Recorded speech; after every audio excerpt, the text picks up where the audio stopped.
बोलिए भारत माता की, भारत माता की, भारत माता की। आज के इस विजय उत्सव पर मंच पर उपस्थित हम सबके बहुत ही प्रिय और देश के यशस्वी प्रधानमंत्री सम्माननीय श्री नरेंद्र मोदी जी, हमारे रक्षा मंत्री आदरणीय राजनाथ सिंह जी, हमारे गृह मंत्री श्री अमित भाई शाह जी और यहां उपस्थित इतनी बड़ी संख्या में इस विजय उत्सव में आए हुए हमारे सभी समर्थक, कार्यकर्ता बंधु,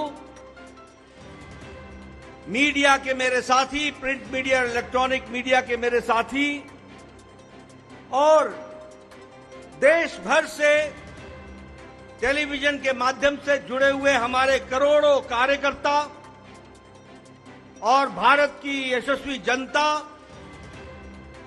आज ये बहुत ही खुशी का विषय है कि आज इस धन्यवाद मोदी जी को देने के लिए और विजय उत्सव मनाने के लिए इतनी बड़ी संख्या में उत्साह के साथ आए हुए हैं कार्यकर्ता।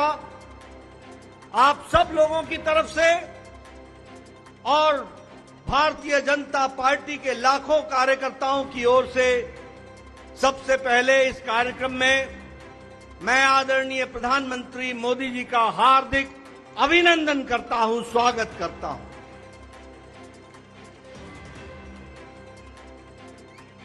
हमें सबको स्मरण है कि चाहे चुनाव की बेला हो, चाहे देश को नेतृत्व करने की बात हो और देश को समस्याओं से निकालने का, अब जिसे हम कहते हैं कि आपदा को अवसर में बदलने में आदरणीय प्रधानमंत्री मोदी जी ने हमेशा देश को, पार्टी को, देश की जनता को फ्रंट से लीड किया है। ऐसे हमारे यशस्वी प्रधानमंत्री जी का मैं अभिनंदन करता हूं, स्वागत करता हूं।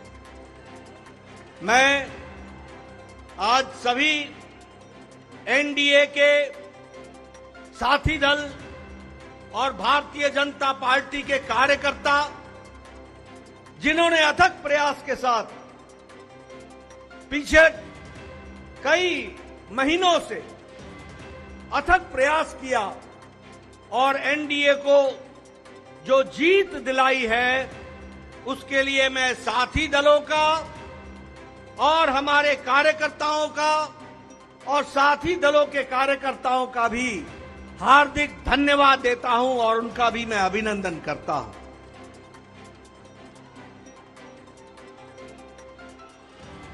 मैं भारतीय जनता पार्टी की ओर से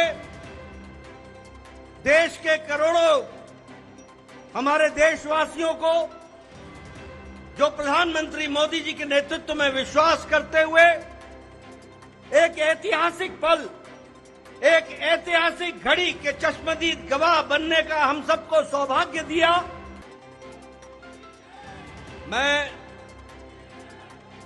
आपके साथ इस बात की भी चर्चा करना चाहता हूं कि आंध्र प्रदेश में हमारे अलायंस पार्टनर के साथ वहां भी एनडीए की सरकार बन रही है।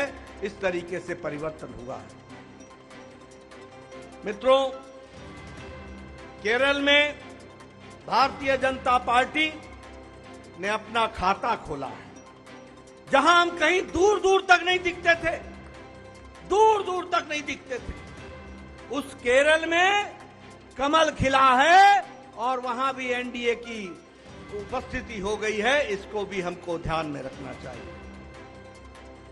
हमारे वोट शेयर बढ़े हैं, हमारे प्रदेशों में वोट का शेयर भी बढ़ा है और इसके साथ साथ मैं एक बात और कहना चाहता हूं। 2014 में यह बहुत ही ऐतिहासिक घटना घटी थी कि एक गरीब मां का बेटा भारत का प्रधानमंत्री बने थे और वो भारत की गुर्बत और भारत के अंदर रहने वाले गरीब लोगों की दुख उसको उन्होंने आत्मसात किया था।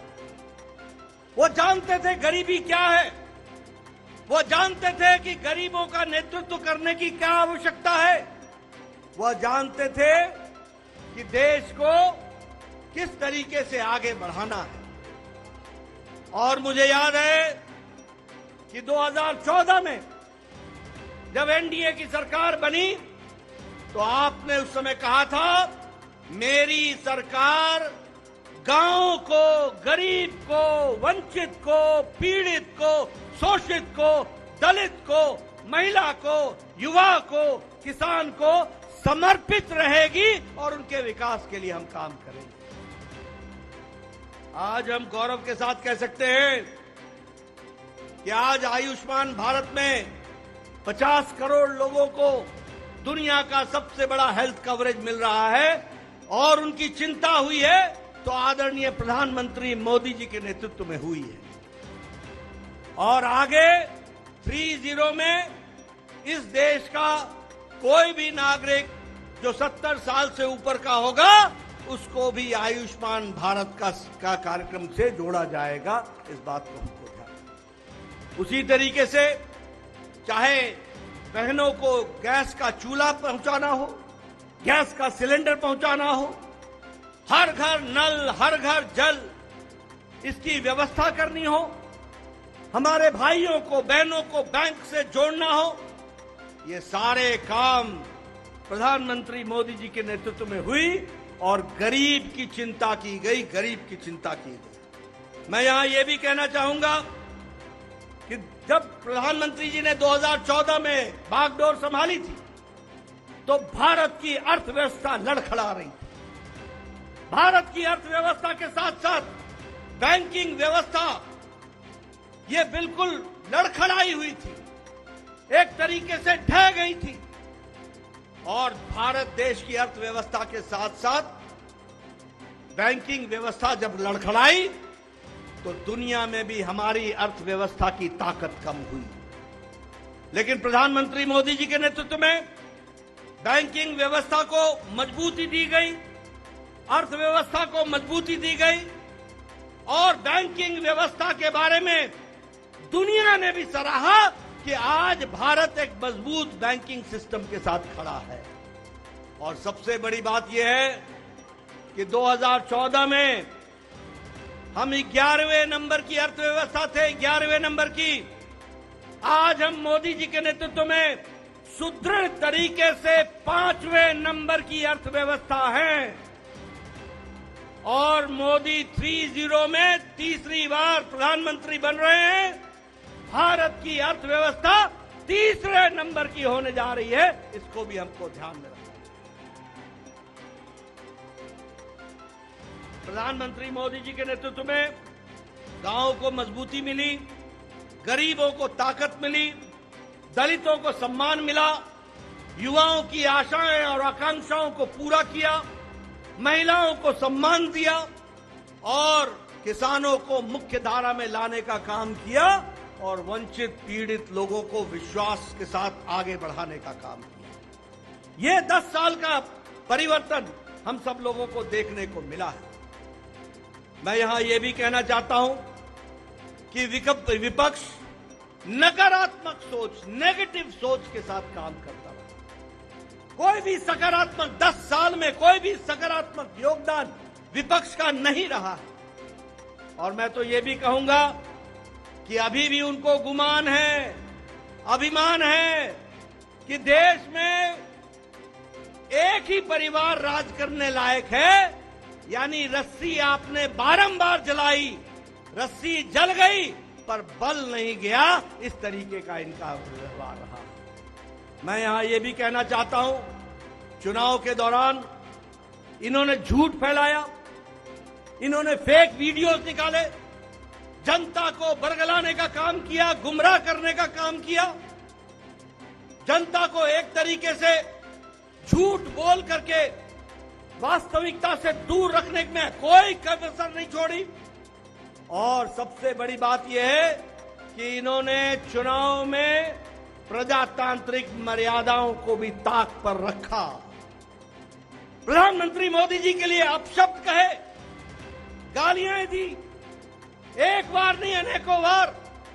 ये विपक्ष का बौखलाहट बोलता है, ये विपक्ष की खिसियाहट बोलती है, ये विपक्ष का बारंबार हार देखने के कारण ये नतीजा हम सबको देखने को मिलता है। और ये अवसरवादी गठबंधन यह जिस तरीके से काम करता रहा है, लोगों ने इसको बारंबार खारिज किया है और 2024 में भी इनको खारिज किया, यह भी हम सबको मालूम है। ये तीसरी बार हार का सामना कर रहे हैं और उसके कारण ये बौखला गए। मेरी इनको सलाह है कि आप अब अपना आत्मनिरीक्षण कीजिए, सेल्फ इंट्रोस्पेक्शन कीजिए। समय आ गया है कि बारंबार आपको भारत की जनता क्यों आपको गिरा रही है, क्यों आपका साथ नहीं दे रही है, इसका आपको इंट्रोस्पेक्शन करने की आवश्यकता है।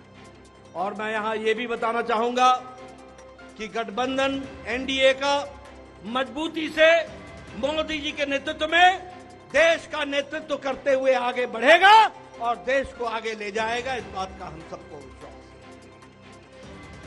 मैं यहां प्रधानमंत्री मोदी जी और आपके बीच में ज्यादा समय नहीं रहूंगा, लेकिन प्रधानमंत्री जी आपको मैं विश्वास दिलाना चाहता हूं कि एनडीए का एक एक कार्यकर्ता, हमारी पार्टी का एक एक कार्यकर्ता, जो आप हर पल, हर घड़ी, हर दिन, हर महीने, हर वर्ष पूरी ताकत के साथ देश की सेवा में जुटे हैं, मैं आपको विश्वास दिलाता हूं कि आपके नेतृत्व में एनडीए का एक एक कार्यकर्ता भारत को सामर्थ्यवान बनाने के लिए, सक्षम बनाने के लिए, आत्मनिर्भर बनाने के लिए, समृद्ध बनाने के लिए कोई कसर नहीं छोड़ेगा और आपके नेतृत्व में उसको हम सपना को पूरा करेंगे और हम विकसित भारत की ओर आगे बढ़ेंगे।